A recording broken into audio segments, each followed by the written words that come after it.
Set থাকে, recording থাকে, শুনে দেখবেন। অনর্পিত চরিং চিরাত করুণাবতীর্ণ কলৌ সমর্পয়ুতমন্নাত উজ্জ্বল রসাং স্বভক্তির শ্রিয়ং হরিপুরট সুন্দর দ্রুতিম কদম্ব সন্দীপিত সদা হৃদয় কন্দরে পুরতুব শ্রী শচীনন্দন। শ্লোকগুলো পারফেক্ট হওয়া লাগবে, পারফেক্ট অর্থটা আগে বোঝা লাগবে। আজানুলম্বিত ভুজা কনকা বদাত, কিন্তু উচ্চারণটা করছে কি কনকা অবদাত। ও মানে মিশ্র বর্ণের ভিতরে, ব্যঞ্জন বর্ণ আর স্বরবর্ণের ভিতরে অকার মানে না বাচক। আপনি বলবেন অ দন্তেন্য কি করে হয়, ভালো করে শুনে নিন।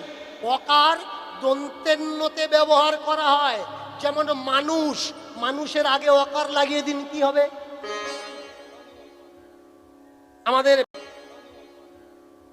আমাদের ব্যঞ্জন বর্ণ স্বরবর্ণের ভিতরে দন্তেন্য মানে যে না তা না, তিনটে দন্তেন্য আছে। একটা দন্তেন্য অত দন্তেন্য, কিন্তু একটা ওয়াকার এ দন্তেন্যর কাজ করে, আর একটা ব, এটা হলো খুব আস্তে আস্তে, এটা একটা ব, সেটা দন্তেন্যর কাজ করে।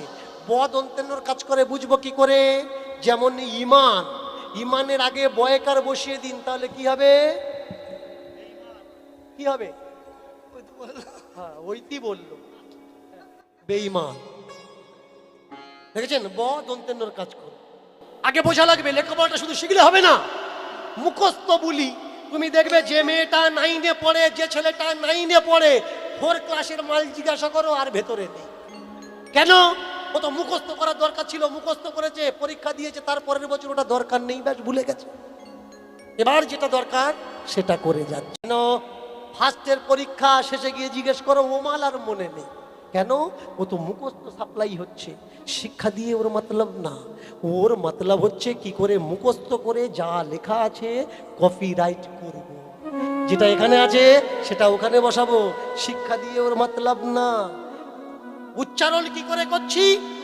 আজানুলম্বিত ভুজ কনকা অবদাত সংকীর্তনই কপিতর।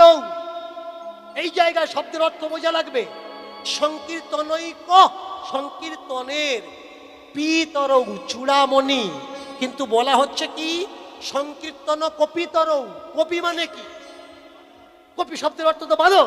কপিকুলে জন্ম বীর হনুমান শ্রীরামের ভক্ত ছিল, হৃদয় চিরিয়া তাই ভক্তির সত্যত্ব রাধা রাম আর সীতা দেখাইল। তাহলে কপিকে কপি বাঁধো, কীর্তন করবে কি তার আগে তো